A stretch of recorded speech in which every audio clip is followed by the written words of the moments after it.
বিশেষ অনুষ্ঠানলৈ স্বাগতম জনাইছো আৰু ইতিমধ্যে আমাৰ অনুষ্ঠানত আহি উপস্থিত হৈছেহি অসমৰ মাননীয় মুখ্যমন্ত্ৰী ডক্টৰ হিমন্ত বিশ্ব শৰ্মা ডাঙৰীয়াদেৱ তেখেতক স্বাগতম জনাইছো আমাৰ এই বিশেষ অনুষ্ঠানৰ মাজলৈ আৰু আমাৰ মাজত যেহেতু উপস্থিত আছে অসমৰ মাননীয় কৃষি পশুপালন অসম চুক্তি ৰূপায়ণ সমবায় আৰু সীমান্ত অঞ্চল উন্নয়ন দপ্তৰৰ মন্ত্ৰী শ্ৰদ্ধাৰ শ্ৰীযুত অতুল বৰাদেৱ আৰু অতুল বৰাদেৱক মঞ্চলৈ আগুৱাই নিবলৈ অনুৰোধ জনাইছো ইয়াৰ সাধাৰণ সম্পাদক সৈয়দ কমৰুজ্জামান চাহেবক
অসমৰ উন্নতি এতিয়া ভাৰতবৰ্ষৰ এখন আগশাৰীৰ ৰাজ্য হোৱাৰ দিশে আগবাঢ়িছে আৰু এয়াই হৈছে আমাৰ সকলোৰে শ্ৰদ্ধাৰ অসমবাসী ৰাইজৰ প্ৰিয়াৰ আমুঠু ডক্টৰ হিমন্ত বিশ্ব শৰ্মা ডাঙৰীয়া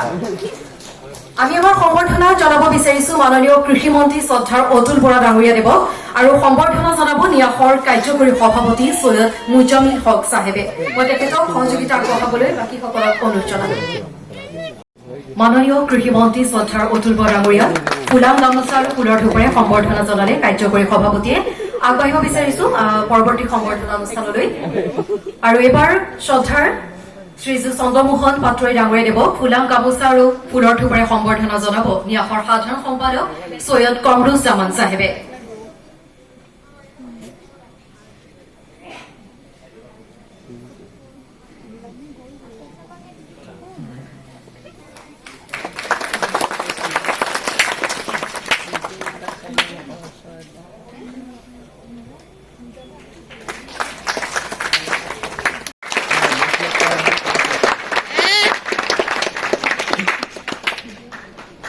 আৰু এইবাৰ শ্ৰদ্ধাৰ কৃষি মন্ত্ৰী অতুল আৰু এইবাৰ নিয়াসৰ সভাপতি সৈয়দ আব্দুল ৰছিদ চাহেবক স্মৃতি চিহ্ন প্ৰদান কৰিব মাৰুফ হুছেইন ডাঙৰীয়াই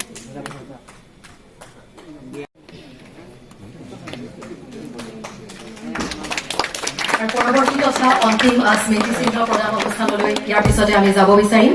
আৰু সাজু হ'বলৈ অনুৰোধ জনাম জাফিৰা হায়াতক বিশিষ্ট শিক্ষাবিদ ডক্টৰ গোবিন্দ প্ৰসাদ শৰ্মা ডাঙৰীয়া ইয়াসৰ তৰফৰ এটা বিনম্ৰ অনুৰোধ মুখ্যমন্ত্ৰী ডাঙৰীয়াক জনাব বিচাৰিছো আৰু তেখেতৰ মন্ত্ৰীসভাৰ সদস্যসকল ইয়াত আছে যে বিবেচনা কৰি যদি সৈয়দ আব্দুল মালিক লিটাৰী এৱাৰ্ডটো যদি আকৌ ইন্ট্ৰডিউচ কৰিব পাৰে তেতিয়াহ'লে আমি সকলোৱে অতি সুখী পাম আৰু অসমৰ যোগ্য সাহিত্যিক যিসকল আছে তেওঁলোকক এই সন্মানেৰে সন্মানিত কৰি যাতে আমাৰ তেখেতৰ স্মৃতি জীয়াই ৰাখিবৰ কাৰণে এটা প্ৰচেষ্টা যদি লয় বহুতেই খুবেই ভাল হ'ব ইয়াকে কৈ মোৰ আদৰণি ভাষণ মই সামৰণি মাৰিছো জয় আহ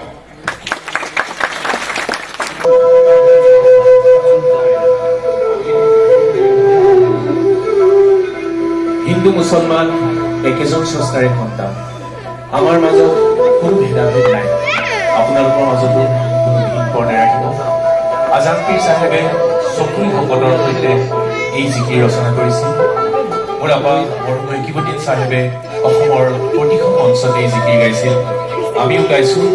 আপোনালোকেও গাওক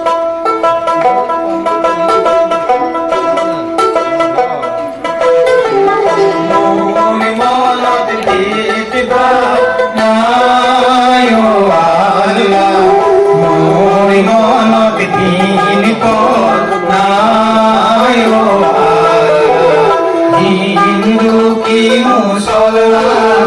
একে আল্লাহর ফরমান মোর মনতে দিবা হিন্দুকে সালাত হায়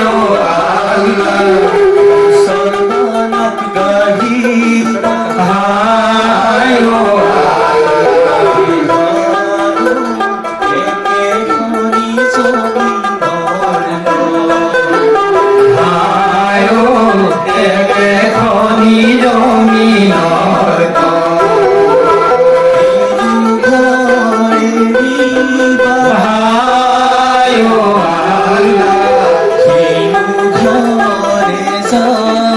হায়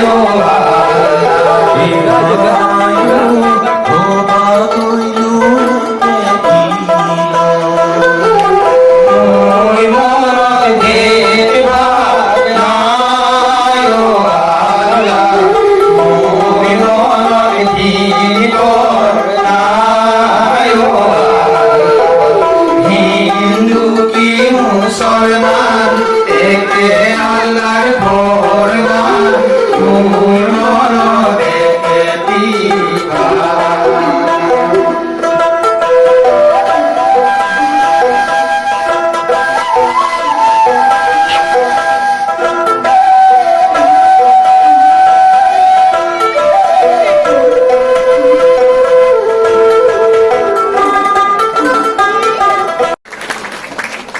আৰু এয়া ন্যাসৰ আলোচনী উত্তৰণ ইতিমধ্যে উন্মোচন কৰা হৈছে উন্মোচন কৰিলে অসমৰ মাননীয় মুখ্যমন্ত্ৰী ডক্টৰ হিমন্ত বিশ্ব শৰ্মা ডাঙৰীয়া লগতে মঞ্চত উপবিষ্ট প্ৰতিগৰাকী সন্মানীয় অতিথিয়ে ধন্যবাদ জ্ঞাপন কৰিছো সকলোকে আজিৰ আন এক গুৰুত্বপূৰ্ণ বিশেষ কাৰ্যসূচীলৈ আগবাঢ়িব বিচাৰিছো আৰু সেয়া হৈছে বিশেষ এৱাৰ্ড যিহেতু আজি প্ৰদান কৰা হ'ব আজিৰ এই অনুষ্ঠানত আৰু সেয়া হৈছে দানিয়া টাস্কি এক্সেলেন্স এৱাৰ্ড আৰু এই এৱাৰ্ড যিহেতু মাননীয় মুখ্যমন্ত্ৰী ডাঙৰীয়াই প্ৰদান কৰিব কিন্তু তাৰ আগতে এই বৰ্ষত কাক এই সন্মান প্ৰদান কৰা হ'ব আৰু লগতে আমি সকলোৱে জানো দানিয়া টাস্কিৰ বিষয়ে কিন্তু যিসকলে নাজানে মই তেওঁলোকৰ বাবে জনাব বিচাৰিছো আৰু এক অৰ্থত ক'ব পাৰি আচলতে আমি স্মৰণ কৰিব বিচাৰিছো আজি দানিয়া টাস্কিৰ যদি কথা কওঁ ছৈয়দা দানিয়া টাস্কি তেখেত বহু প্ৰতিভা সম্পন্ন বুলি ক'লে ভুল কোৱা নহ'ব কাৰণ পঢ়া শুনা খেল ধেমালি সমৰ কলা সকলোতে তেখেতে পাৰদৰ্শিতা দেখুৱাইছিল তেওঁ বিদ্যালয়ৰ পৰ্যায়ত কওঁ বা জীৱনৰ প্ৰতিটো ক্ষেত্ৰতে আচলতে তেওঁ কৰ্মৰাজিৰে নিজৰ চানেকি ৰাখি থৈ গৈছে কিন্তু দুৰ্ভাগ্যবশতভাৱে যিহেতু 2019 চনৰ 4 ছেপ্টেম্বৰত তেখেত আমাৰ মাজৰ পৰা বিদায় ল'লে আমাৰ মাজৰ পৰা হেৰাই গ'ল আৰু তেখেতৰ সোঁৱৰণতে যিহেতু ন্যাসৰ ফালৰ পৰা এই বৰ্ষৰ পৰা এই সন্মান প্ৰদান কৰা হ'ব আৰু এবাৰ ঘোষণা কৰিব বিচাৰিছো এই বৰ্ষৰ সন্মান এৱাৰ্ড লাভ কৰিলে যিগৰাকী ব্যক্তি আৰু তেখেত হৈছে গোলাঘাটৰ ছৈয়দা সামিনা ৰেজিন আৰু ছৈয়দা সামিনা ৰেজিনক মুখ্যমন্ত্ৰী ডক্টৰ হিমন্ত বিশ্ব শৰ্মা ডাঙৰীয়াই এই সন্মান প্ৰদান কৰিব মই ন্যাসৰ সকলো সদস্যকে সহযোগিতা আগবঢ়াবলৈ অনুৰোধ জনাইছো আৰু এই সন্মানত আছে ট্ৰফি এখনি মানপত্ৰ আৰু লগতে নগদ 20,000 টকা ন্যাসৰ ফালৰ পৰা এই সন্মান প্ৰদান কৰা হৈছে আৰু এয়া মাননীয় ডক্টৰ হিমন্ত বিশ্ব শৰ্মা ডাঙৰীয়াই এই সন্মান প্ৰদান কৰিছে ছৈয়দা সামিনা ৰেজিন আৰু তেখেতৰ বিষয়ে আমি জনাব বিচাৰিছো কিদৰে তেখেতে আচলতে ভাৰতবৰ্ষক প্ৰতিনিধিত্ব কৰিছিল এছিয়ান ক্লাছিক পাৱাৰ ফিল্ডিং চেম্পিয়নশ্বিপত কেৱল সেয়াই নহয় ৰাষ্ট্ৰীয় আৰু আন্তঃৰাষ্ট্ৰীয় পৰ্যায়ত ইতিমধ্যে বহুকেইটা পদক তেওঁ অৰ্জন কৰিছে আৰু এইবাৰ তেওঁ ইয়াত সন্মান লাভ কৰিছে আজিৰ এই অনুষ্ঠানৰ দানিয়া টাস্কি এক্সেলেন্স এৱাৰ্ড লাভ কৰিলে ধন্যবাদ জনাইছো সহযোগিতা আগবঢ়োৱা সকলোকে আৰু এইবাৰ সেই কাৰ্যসূচীলৈ যাব বিচাৰিছো যাৰ বাবে আপোনালোক সকলোৱে অপেক্ষা কৰি আছে আৰু সেয়া হৈছে অসমৰ মাননীয় মুখ্যমন্ত্ৰী ডক্টৰ হিমন্ত বিশ্ব শৰ্মা ডাঙৰীয়াৰ ভাষণ কি কয় আজি তেখেতে আজিৰ বিশেষ অনুষ্ঠানত তাৰ বাবে আমি যিটো অপেক্ষা কৰি আছো আৰু অপেক্ষা নকৰো মই মুখ্যমন্ত্ৰী ডাঙৰীয়াক অনুৰোধ জনাইছো তেখেতৰ ভাষণ প্ৰদান কৰিবৰ বাবে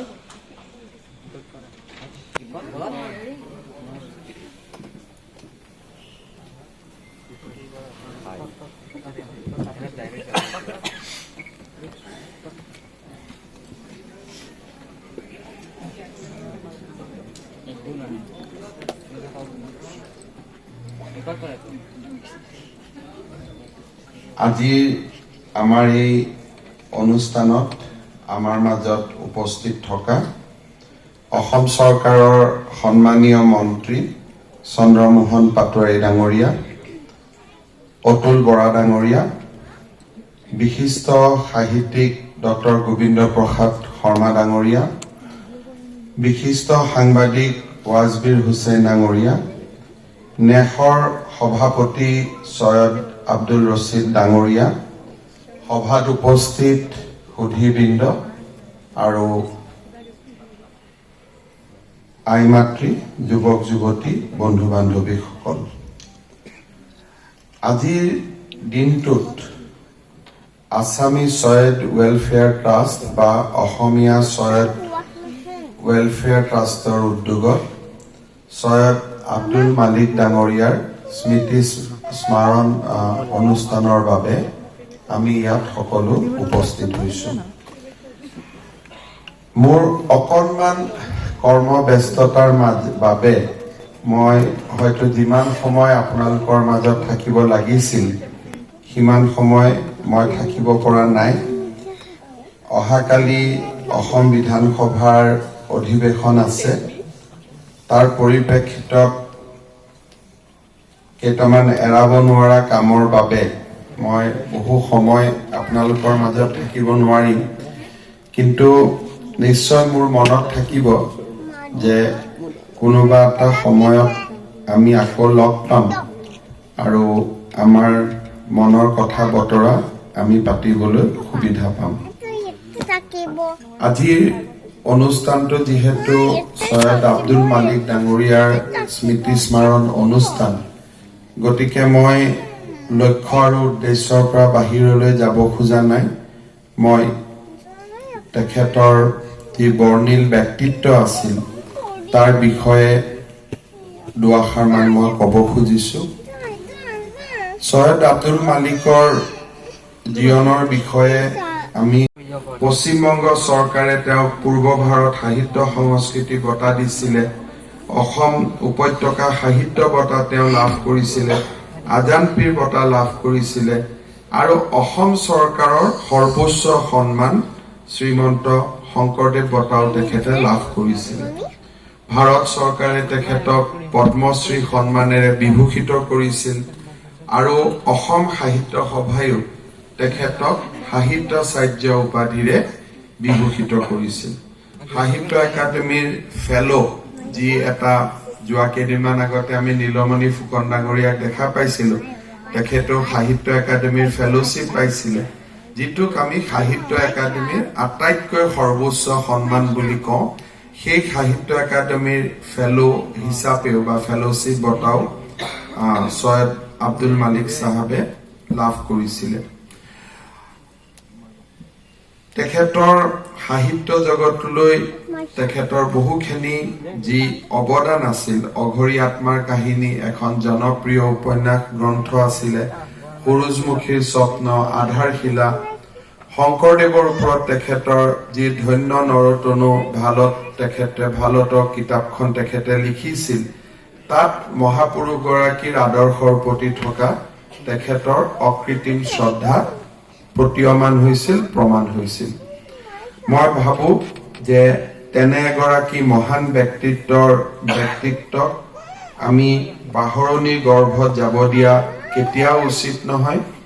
আৰু আমাৰ অসমীয়া ছয়দ নেশৰ পৰা আব্দুল মালিক চাহাবক সোঁৱৰণ কৰা, নৱ প্ৰজন্মৰ মাজত নতুনকৈ আকৌ এবাৰ পৰিচয় কৰাই দিয়াৰ যি প্ৰচেষ্টা চলিছে, সি অত্যন্ত আদৰণীয় প্ৰচেষ্টা আৰু এই প্ৰচেষ্টাক মই আদৰণি জনাইছো আৰু মই নিশ্চিত যে এই প্ৰচেষ্টাই নিশ্চয় সৈয়দ আব্দুল মালিকক আমাৰ মাজত জীয়াই থকাত সহায় কৰিব। তেখেতৰ লিখনিৰ মাজেৰে তেখেত জীয়াই থাকিব, তেখেতৰ জীৱনৰ মাজেৰে জীয়াই থাকিব আৰু এই প্ৰচেষ্টাই আমাৰ নৱপ্ৰজন্মৰ মাজত তেখেতক চিনাকি কৰাই দি থাকিব। মই ইয়াতে এটা প্ৰশ্ন উঠিছে যে আব্দুল মালিক ডাঙৰীয়াৰ কেন্দ্ৰ কৰি অসম চৰকাৰে এটা বঁটা দিছিলে, বঁটাটো কিবা কাৰণত ডিছকণ্টিনিউ হৈ আছে। বিষয়টোৰ ওপৰত মই ইমান অৱগত নাছিলো, ৱাজবিৰ হুছেইন ডাঙৰীয়াই মোক ৰাতিপুৱা কৈছে, কিন্তু এইটো কথা মই আপোনালোকক জনাব খোজো যে তেখেতৰ নামত কিবা এটা কৰাটো আচলতে আমাক অনুৰোধ কৰা নহয়, এইটো আমাৰ দায়িত্বৰ ভিতৰত পৰে। গতিকে যি ধৰণে বঁটাটো আৰম্ভণি কৰা বা তেখেতৰ জীৱনৰ লগত সংগতি ৰাখি অসম চৰকাৰে তেখেতৰ কাৰণে যিমানখিনি কৰিব পাৰে আমি কৰাৰ কাৰণে ব্যৱস্থা ল'ম। মোক স্মাৰক পত্ৰ এখনো দিয়া হৈছে, তাত কেইবাটাও কথা উল্লেখ কৰা হৈছে। এই দিশত মই অকণমান ফালৰি কাটি গৈ ক'ব বিচাৰিছো যে আমাৰ যি অসমীয়া মুছলমান সমাজ আছে, জাতি গঠনৰ প্ৰক্ৰিয়াত তেখেতসকলৰ এটা সুস্পষ্ট বৰঙণি আছে আৰু এই বৰঙণি আমি স্বীকাৰ কৰা উচিত আৰু এই বৰঙণিক আমি সকলোৱে মুকলি হৃদয়েৰে সৈতে স্বীকাৰ কৰা উচিত। অসমৰ ৰাজনৈতিক পৰিৱেশ, সামাজিক পৰিৱেশ, আৰ্থ সামাজিক পৰিৱেশ যোৱা কিছু বছৰত পৰিৱৰ্তন হৈছে। মানুহে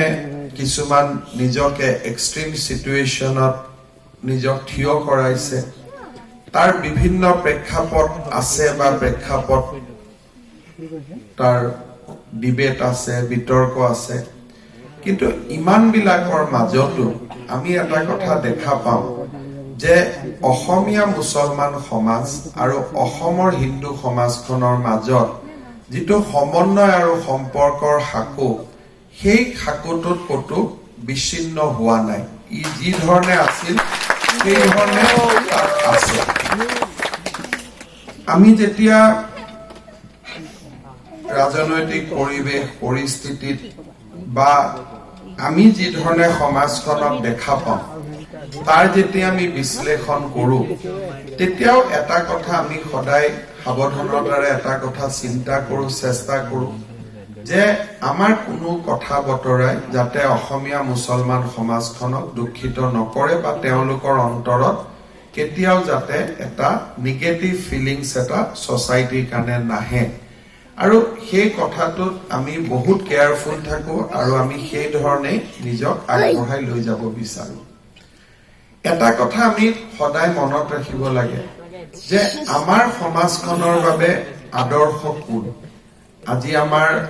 যেনেকে হিন্দু সমাজ পৰিৱৰ্তনৰ মাজেৰে গতি কৰিছে,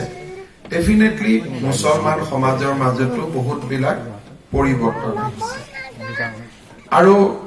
এই পৰিৱৰ্তনৰ মাজত আমি যেতিয়া জিকিৰ গাঁও, জাৰি গাঁও,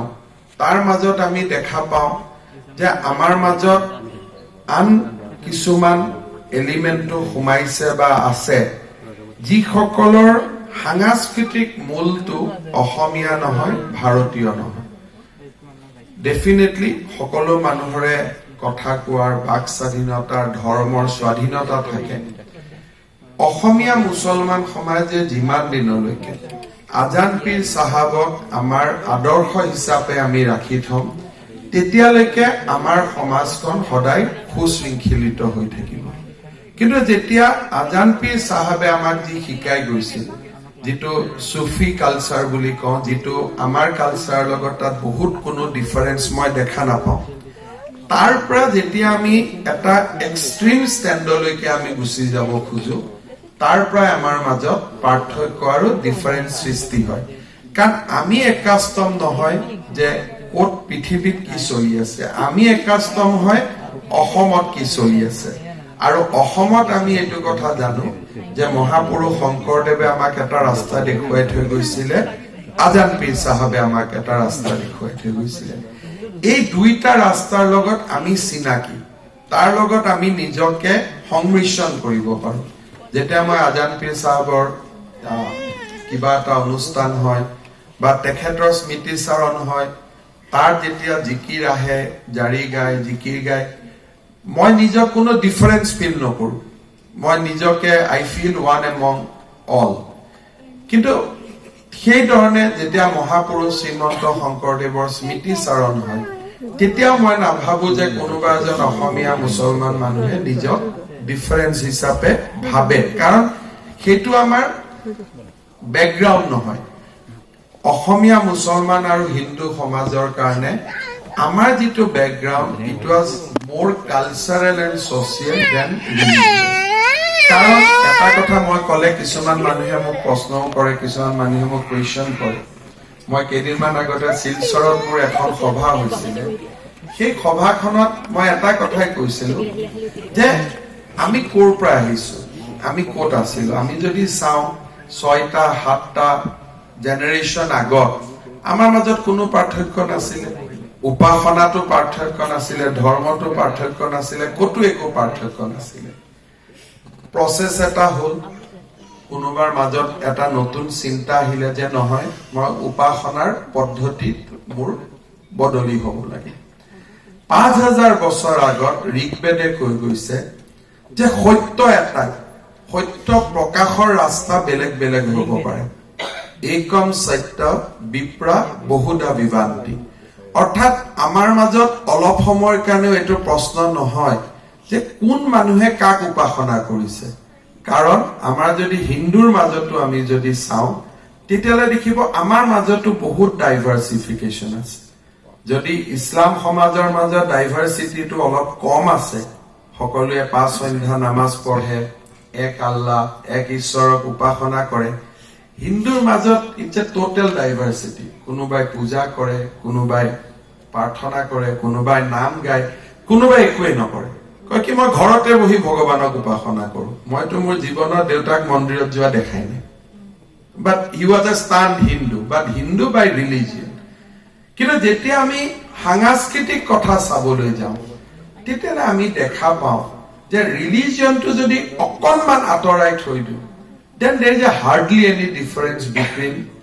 us আমি কাপোৰ একে ধৰণে পিন্ধো খোৱা একে ধৰণে খাওঁ কথা একে ধৰণে চিন্তা কৰো আমাৰ সংস্কৃতি একে ধৰণৰ আৰু এই বস্তুটো যেতিয়া আমি সকলোৱে ধৰি ৰাখিব পাৰিম তেতিয়া আমি কাকো ক'ব নালাগে যে অসমত সাম্প্ৰদায়িক সম্প্ৰীতি থাকিব লাগে এটো যে অৰ্গেনিক এটো আছে ইয়াক কোনো ৰিএফাৰ্ম কৰাৰ প্ৰয়োজন নাথাকে আৰু মই ভাবো যে যেহেতু আমি সাংস্কৃতিক ভাৱে একে অসমীয়া মুছলমান সমাজে কত ইনসিকিউৰিটি ফিল কৰাৰ কোনো প্ৰয়োজন নাথাকে because we are part of the same background same culture we are one among all আমাৰ ইয়াত কোনো ডিফাৰেন্স নাই কিন্তু আমি যেতিয়া পৰিৱৰ্তন হ'ব খুজো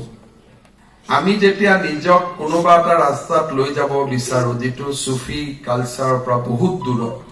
আজান পীৰে শিকোৱা ৰাস্তাতকৈ বহুত দূৰত তেতিয়া মানুহবোৰ অচিনাকি লগা আৰম্ভ হৈ যায় যেতিয়ালৈকে আমাৰ চিনাকি মন চিনাকি ব্যাকগ্ৰাউণ্ডটো লৈ আমি থাকো তেতিয়া ইজনৰ সিজনৰ মাজত আমাৰ কতো কনফিউজন নাথাকে কিন্তু যেতিয়া আমি যি ৰাস্তা আমাৰ আছিলে জেনাৰেশন ওয়াইজ তাৰ পৰা যেতিয়া আমি দূৰত যাওঁ whether he is a Hindu or Muslim আমি যেতিয়া দুইটাই দূৰত যাওঁ তেতিয়া আমাৰ মাজত আহে এই মানুহজন মোৰ চিনাকি নে অচিনাকি যেতিয়া নিজক অকনমান অচিনাকি যেন আৰম্ভ হয় তেতিয়া ডিফাৰেন্সটো আৰম্ভ হয় গতিকে মই ভাবো যে আমি যেতিয়া নিজৰ ৰুটত ধৰি ৰাখিম নিজক যেতিয়া আমি নিজৰ মূলটোক ধৰি ৰাখিম যিটো মূল আমাৰ চিৰদিন মই অসমীয়া এই মূলটোক যেতিয়া মই ধৰি ৰাখিম তেতিয়া কোনেও ইজনে সিজনক অচিনাকি অনুভৱ নকৰে কিন্তু যেতিয়া মই সাডেনলি আজি স্কুলখনত শংকৰদেৱ উৎসৱ কিয় পাতিছে মই তাতে নাজানো ডিফাৰেন্স তাৰ কিন্তু মোক শিকাই যোৱা হৈছিল নহয় হিন্দু মুছলিম একে আল্লাহৰ ফৰমান এইটো আমাক শিকোৱা হৈছিল তেনেকে স্কুলত পঢ়া দিনত আমিও ফাতিহা দুআজ দহম পাতিছিল কোনো হেতুলৈ কোনো চিন্তাই নাছিলে কিন্তু যেতিয়া আমাৰ মন বিলাক অচিনাকি হ'ব আমি যেতিয়া বাহিৰৰ বতাহটো আমাৰ গাত বেছি লাগিব আৰু নিজৰ মাটিটো আমি এৰি গৈ থাকিম তেতিয়া আমাক সকলোৰে অচিনাকি লাগা আৰম্ভ হ'ব আৰু মই ভাবো যে যোৱা দুটা দশক তিনিটা দশকত আমাৰ মাজত যেটো ডিফাৰেন্স আছিলে আহিছে মানুহে কয় হেতু হল যে আমি নিজে পৰিৱৰ্তন হোৱাৰ কাৰণে গোটেই পৃথিৱীখন আমাক অচিনাকি লাগা হ'ল আজি সকলে নিজে পৰিৱৰ্তন হোৱা নাই তেওঁলোকে ফিলে নকৰে যে আমি ইয়াত হিন্দু নে মুছলমান কাৰণ আমাৰ আইডেন্টিটি অসমীয়া বা ভাৰতীয় হিচাপে আমি চলি আছো সেইকাৰণে মই যাকে লগ পাওঁ তাকে কওঁ whether we are Hindu or Muslim আমি যদি নিজক খলনি নকৰো সাডেনলি যদি নিজে অচিনাকি হৈ নিজক নাযাওঁ তেতিয়ালে আমাৰ সমস্যা কতো আৰম্ভ নহয় কিন্তু যেতিয়া নতুন আমাৰ যিবিলাক পৰম্পৰা আহিছে নতুন কথা বতৰা আহিছে আমি হেবিলাকৰ ফালে যেতিয়া বেছি আৰম্ভ কৰো আৰু নিজৰ ঐতিহ্য আৰু সংস্কৃতিটো এৰি দিও তেতিয়াই এটা ডিফাৰেন্স অফ অপিনিয়ন বা চিনাকি অচিনাকি কথাটো আহিব আৰম্ভ কৰে মোৰ কিছুদিন আগতে অসমীয়া মুছলমান সমাজৰ লগত মিটিং হৈছিল তাতে আমি বহুত বিলাক কাম হাতত লৈছো